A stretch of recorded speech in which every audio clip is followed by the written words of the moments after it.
कभी आपने सोचा है, जब आप इंस्टाग्राम खोलते हो, यूट्यूब पर कोई वीडियो देखते हो, अमेज़न से कोई ऑर्डर करते हो या फिर किसी एआई से कोई सवाल पूछते हो, तो इन सब के पीछे आखिर हो क्या रहा होता है? आपका अकाउंट है, आपकी प्रोफाइल है, आपकी सर्च हिस्ट्री है, आपकी ऑर्डर्स हैं, आपकी मैसेजेस हैं, और सिर्फ आपकी नहीं, करोड़ों लोगों की इंफॉर्मेशन भी हर दिन स्टोर हो रही है। अब एक बार इमेजिन करो, अगर ये सारा डेटा बस एक बहुत बड़े फोल्डर के अंदर पड़ा हो और आपको उसमें से किसी एक इंसान की इंफॉर्मेशन ढूंढनी हो, तो क्या करोगे? एक एक फाइल खोलोगे, एक एक रिकॉर्ड देखोगे और फिर इंफॉर्मेशन ढूंढोगे। और अगर आपके पास हजार नहीं बल्कि लाखों या करोड़ों लोगों का डेटा हो, तो भाई सिस्टम तो पहले ही कुक्ड है। लेकिन प्रॉब्लम सिर्फ इतनी नहीं है कि हमें डेटा को स्टोर करना है, हमें उसे जल्दी से ढूंढना है, अपडेट करना है, डिलीट करना है, अलग अलग लोगों को एक्सेस देना है, एक ही समय पर हजारों या लाखों लोगों की रिक्वेस्ट्स हैंडल करनी हैं, और ये सब एक साथ करना है। यहीं पर डेटाबेस की ज़रूरत सामने आती है। लेकिन इंटरेस्टिंग बात यह है कि डेटाबेसेस की कहानी MySQL, MongoDB या PostgreSQL से शुरू नहीं हुई थी। असल में इसकी कहानी कंप्यूटर से भी बहुत पहले शुरू हो चुकी थी। तो आज हम देखेंगे कि इंसानों ने इंफॉर्मेशन को स्टोर करना कैसे शुरू किया, डेटाबेस की ज़रूरत क्यों पड़ी, डेटाबेसेस समय के साथ कैसे बदलते गए, SQL इतना इम्पोर्टेंट कैसे बना, NoSQL की ज़रूरत क्यों पड़ी, और आज AI के दौर में डेटाबेसेस आखिर कर क्या रहे हैं। तो चलो कहानी शुरू करते हैं बिल्कुल शुरुआत से। पॉज। सबसे पहले एक सिंपल सवाल, हमें डेटाबेस की ज़रूरत ही क्यों पड़ी? इसका सीधा सा जवाब है, डेटा। इंसान हमेशा से इंफॉर्मेशन को स्टोर करता आया है। किसी इंसान का नाम है, उसका एड्रेस है, उसका हिसाब किताब है, किसी दुकान के पास अपने प्रोडक्ट्स का रिकॉर्ड है, किसी स्कूल के पास स्टूडेंट्स का रिकॉर्ड है, किसी बैंक के पास लाखों ट्रांजैक्शंस का रिकॉर्ड है। मतलब डेटा हमेशा से था, लेकिन जैसे जैसे डाटा बढ़ता गया, उसे मैनेज करना मुश्किल होता गया। मान लो आपके पास सिर्फ 10 कस्टमर्स हैं, उनका डेटा एक नोटबुक में लिख लो, कोई बड़ी प्रॉब्लम नहीं। 100 कस्टमर्स हैं, एक स्प्रेडशीट रख लो, फिर भी काम चल जाएगा। लेकिन अब सोचो, आपके पास 10 लाख कस्टमर्स हैं और हर कस्टमर की अलग अलग इंफॉर्मेशन है, नाम, phone number, address, orders, payments, purchase history. अब स्प्रेडशीट देखकर ही सिर घूम जाएगा। और प्रॉब्लम सिर्फ डेटा की क्वांटिटी नहीं है, हमें उस डेटा के साथ बहुत सारे काम करने होते हैं। किसी कस्टमर को ढूंढना है, उसकी इंफॉर्मेशन अपडेट करनी है, पुराना रिकॉर्ड हटाना है, अलग अलग इंफॉर्मेशन को आपस में जोड़ना है, और ये सब एक साथ करना है। यानी हमें सिर्फ ऐसी जगह नहीं चाहिए थी जहां डेटा पड़ा रहे, हमें ऐसा सिस्टम चाहिए था जो डेटा को स्टोर भी करे, ऑर्गेनाइज भी करे, और ज़रूरत पड़ने पर उसे जल्दी से वापस निकाल भी सके। और यहीं से डेटाबेस की असली ज़रूरत सामने आती है। लेकिन डेटाबेस आने से पहले इंसान डेटा स्टोर कैसे करता था, इसके लिए हमें थोड़ा पीछे जाना पड़ेगा, बहुत पीछे। पॉज। डेटाबेस की कहानी समझने के लिए हमें कंप्यूटर से भी पहले के समय में जाना पड़ेगा, क्योंकि इंफॉर्मेशन को स्टोर करने का आइडिया कंप्यूटर्स के साथ पैदा नहीं हुआ था। हजारों साल पहले भी इंसान इंफॉर्मेशन को रिकॉर्ड करता था। राजाओं के पास टैक्स की रिकॉर्ड्स होते थे, व्यापारियों के पास लेन देन का हिसाब होता था, किसके पास कितनी ज़मीन है, किसने कितना टैक्स दिया, किसके पास कितना सामान है, इन सब का रिकॉर्ड रखा जाता था। और इसके लिए इस्तेमाल होते थे कागज़, रजिस्टर्स, लेजर्स, स्क्रॉल्स और अलग अलग तरह के फिजिकल रिकॉर्ड्स। टेक्निकली देखें तो ये भी एक तरह का डेटा स्टोरेज ही था। बस उस समय कोई इसे डेटाबेस नहीं कहता था। काम वही था, इंफॉर्मेशन को स्टोर करो, उसे ऑर्गेनाइज करो और जब ज़रूरत पड़े उसे वापस ढूंढ लो। लेकिन जैसे जैसे दुनिया बड़ी होती गई, डेटा भी बढ़ता गया और यहीं से प्रॉब्लम शुरू हुई। मान लो किसी पुराने रजिस्टर में आपको 10 साल पुराना कोई रिकॉर्ड ढूंढना है। अब कोई सर्च बटन है नहीं, पेज पलटो, एक एक एंट्री देखो, फिर अगला पेज, फिर अगला, और अगर रिकॉर्ड मिल गया तो कंग्रेचुलेशंस। लेकिन अगर नहीं मिला तो फिर से शुरू करो। यानी डेटा को स्टोर करना पॉसिबल था, लेकिन उसे एफिशिएंटली मैनेज करना काफ़ी मुश्किल था। फिर आए कंप्यूटर्स, और कंप्यूटर्स ने डेटा स्टोरेज की पूरी गेम बदल दी। कंप्यूटर्स के शुरुआती दौर में इंफॉर्मेशन को फाइल्स में स्टोर करना एक कॉमन तरीका बन गया। एक फाइल में कस्टमर्स का डेटा, दूसरी फाइल में ऑर्डर्स, तीसरी फाइल में पेमेंट्स, चौथी फाइल में प्रोडक्ट्स।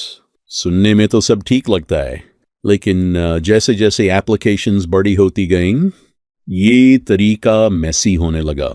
मान लो किसी कंपनी के पास कस्टमर्स की एक फाइल है और ऑर्डर्स की दूसरी फाइल। अब हमें पता करना है कि एक पर्टिकुलर कस्टमर ने पिछले साल कितने ऑर्डर्स किए। सिस्टम को कस्टमर की इंफॉर्मेशन एक जगह से लेनी होगी और ऑर्डर्स की इंफॉर्मेशन दूसरी जगह से। अब सोचो, अगर यही काम हजारों या लाखों कस्टमर्स के लिए करना हो तो सिचुएशन थोड़ी सीरियस हो जाती है। और एक और बड़ी प्रॉब्लम थी, डुप्लीकेट डेटा। एक ही इंफॉर्मेशन कई जगह स्टोर हो सकती थी। मान लो किसी कस्टमर ने अपना एड्रेस बदल दिया, एक फाइल में एड्रेस अपडेट हो गया, लेकिन दूसरी फाइल में पुराना एड्रेस पड़ा हुआ है। अब सिस्टम के पास एक ही कस्टमर के 2 अलग एड्रेसेस हैं, तो सही कौन सा है? यही प्रॉब्लम डेटा इनकंसिस्टेंसी की तरफ ले जाती है। और जैसे जैसे एप्लीकेशंस बड़ी होती गईं, वैसे वैसे ये प्रॉब्लम्स भी बड़ी होती गईं। इंजीनियर्स को ऐसा सिस्टम चाहिए था जहां डेटा सिर्फ फाइल्स में पड़ा ना रहे, बल्कि उसे प्रॉपरली ऑर्गेनाइज किया जा सके, उसके बीच रिलेशनशिप्स बनाई जा सकें, उसे आसानी से सर्च किया जा सके और एक साथ कई लोग उसके साथ काम कर सकें। और यहीं से डेटाबेस सिस्टम्स की असली जर्नी शुरू हुई। लेकिन डेटाबेसेस की जर्नी इतनी सिंपल नहीं थी। समय के साथ डेटाबेसेस भी कई बार इवॉल्व हुए। शुरुआत में एक इम्पोर्टेंट अप्रोच थी, हायरार्किकल डेटाबेस। इसमें डेटा को एक ट्री की तरह ऑर्गेनाइज किया जाता था।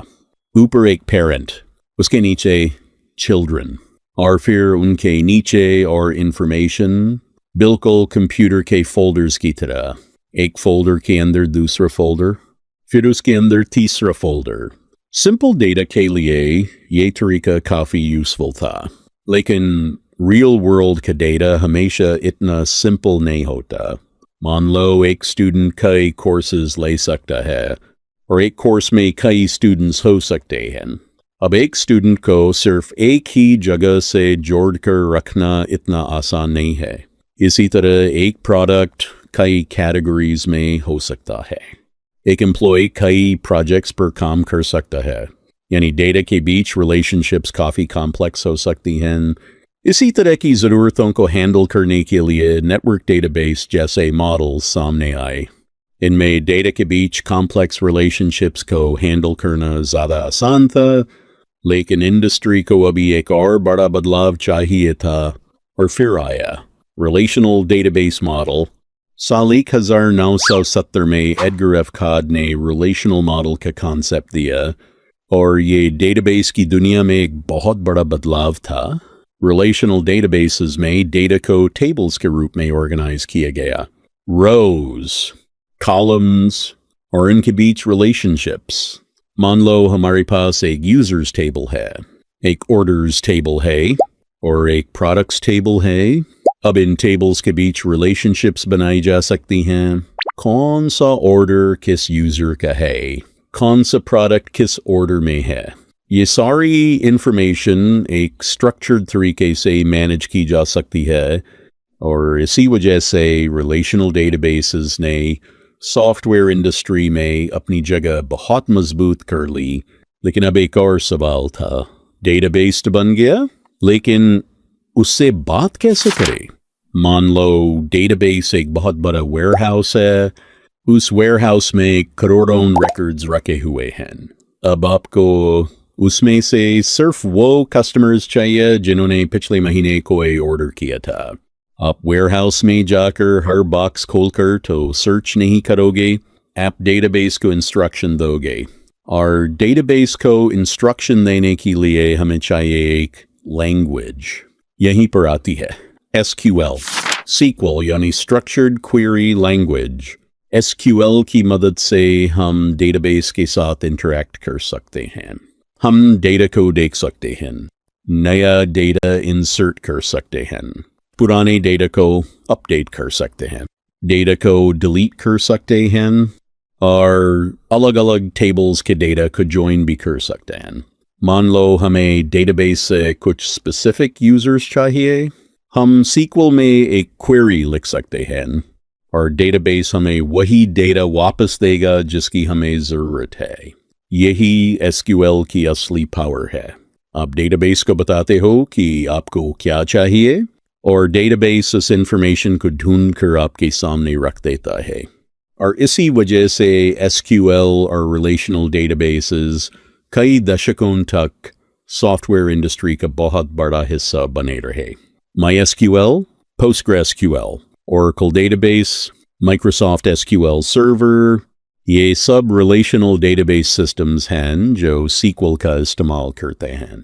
लेकिन टेक्नोलॉजी में एक मज़ेदार चीज़ होती है, जैसे जैसे इंटरनेट बढ़ा, एप्लीकेशंस का स्केल भी बढ़ने लगा।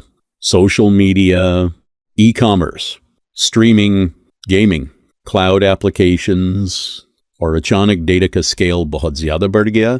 हर एप्लीकेशन का डेटा एक जैसा नहीं था। कुछ एप्लीकेशंस में डेटा का स्ट्रक्चर बार बार बदलता था, कुछ एप्लीकेशंस को बहुत ज़्यादा स्केलेबिलिटी चाहिए थी और कुछ सिचुएशंस में ट्रेडिशनल रिलेशनल टेबल सबसे सही ऑप्शन नहीं थे। और यहीं से एक नई डायरेक्शन सामने आई, NoSQL। अब यहाँ एक चीज़ क्लियर कर लेते हैं, NoSQL का मतलब ये नहीं है कि SQL खत्म हो गया, ऐसा बिल्कुल नहीं है। NoSQL को आमतौर पर नॉट ओनली SQL के रूप में समझा जाता है। इसका आइडिया था कि हर तरह के डेटा के लिए सिर्फ रिलेशनल टेबल्स पर डिपेंड करना ज़रूरी नहीं है।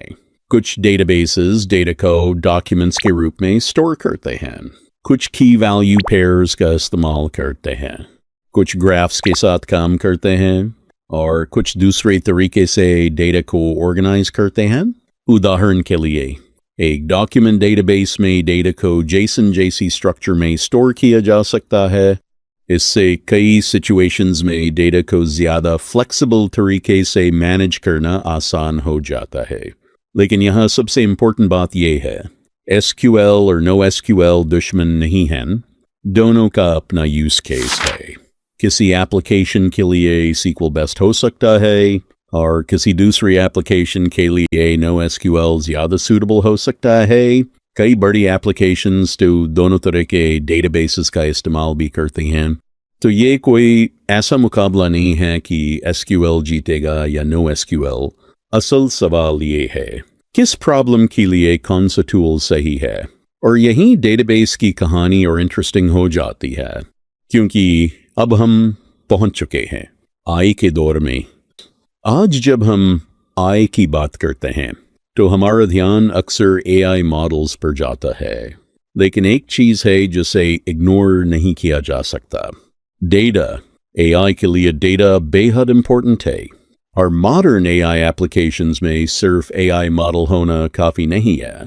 मान लो किसी कंपनी ने अपना AI असिस्टेंट बनाया, उस कंपनी के पास हज़ारों डॉक्यूमेंट्स हैं, कंपनी की पॉलिसीज़ हैं, प्रोडक्ट की इंफॉर्मेशन है, कस्टमर रिकॉर्ड्स हैं, इंटरनल डॉक्यूमेंट्स हैं।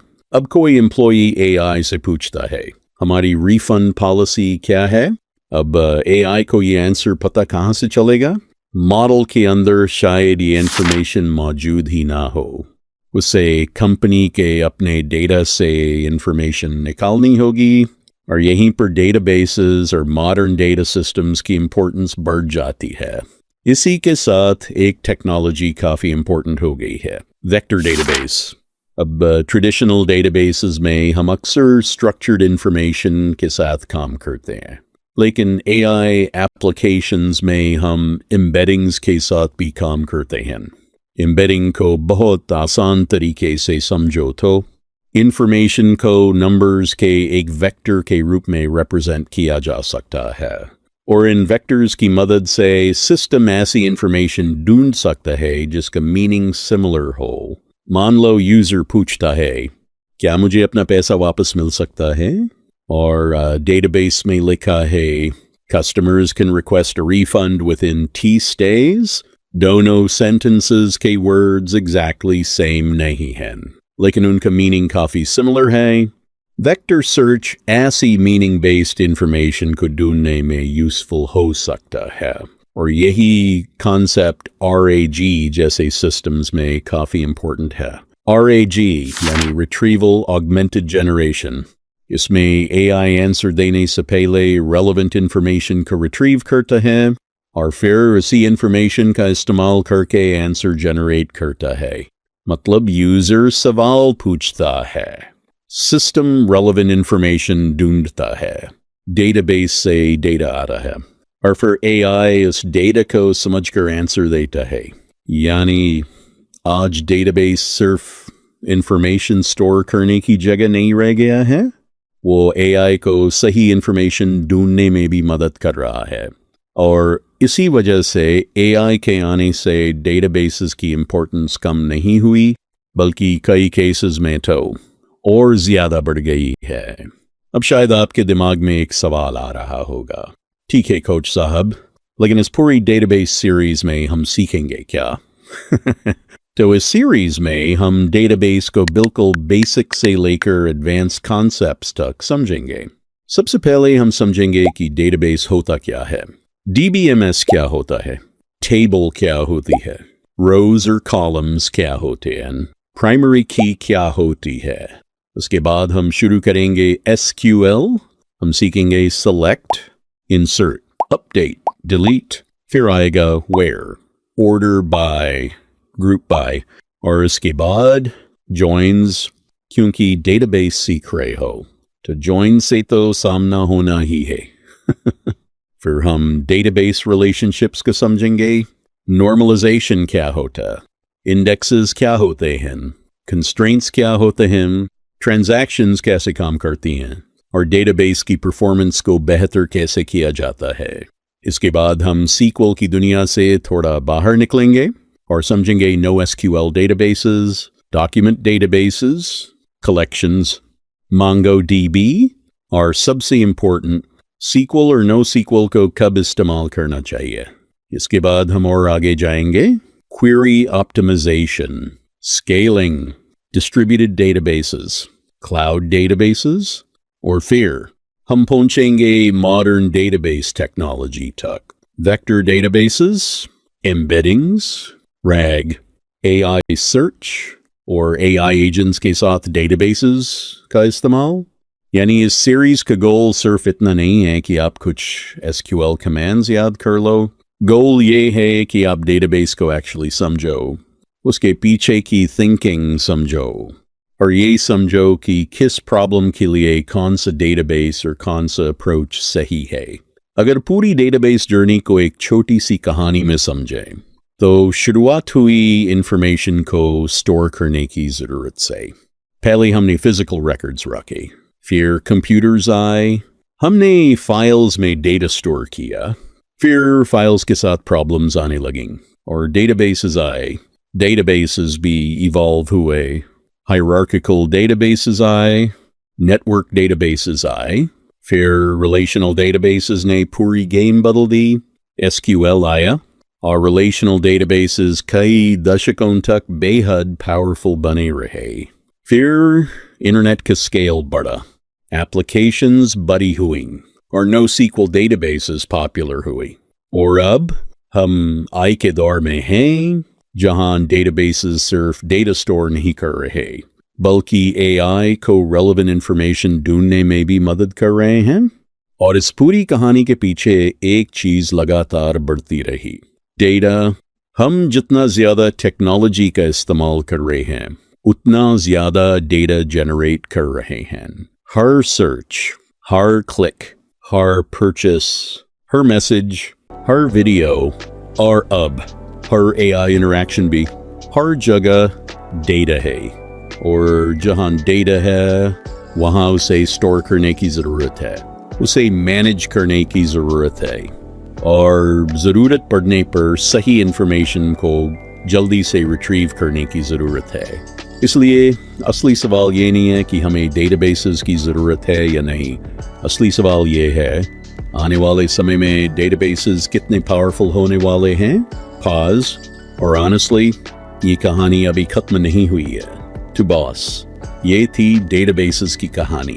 कागज़ के रिकॉर्ड से लेकर फाइल्स तक, फाइल्स से डेटाबेसेस तक, रिलेशनल डेटाबेसेस से SQL तक, SQL से NoSQL तक, और अब AI और वेक्टर डेटाबेसेस तक।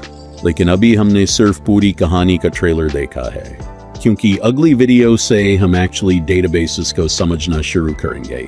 हम जानेंगे डेटाबेस आखिर होता क्या है, DBMS क्या है, डेटाबेस और नॉर्मल फाइल्स में क्या डिफरेंस है, और आखिर हमें डेटाबेस की ज़रूरत क्यों पड़ती है। तो अगर आप डेटाबेस को सिर्फ कमांड्स याद करके नहीं बल्कि अंदर से समझना चाहते हो तो इस सीरीज़ को शुरू से फॉलो करना, क्योंकि आगे हम सिर्फ डेटाबेस इस्तेमाल नहीं करेंगे, हम समझेंगे कि इसके पीछे पूरी गेम चलती कैसे है। पॉज। मिलते हैं अगली वीडियो में। तब तक कीप लर्निंग, कीप बिल्डिंग।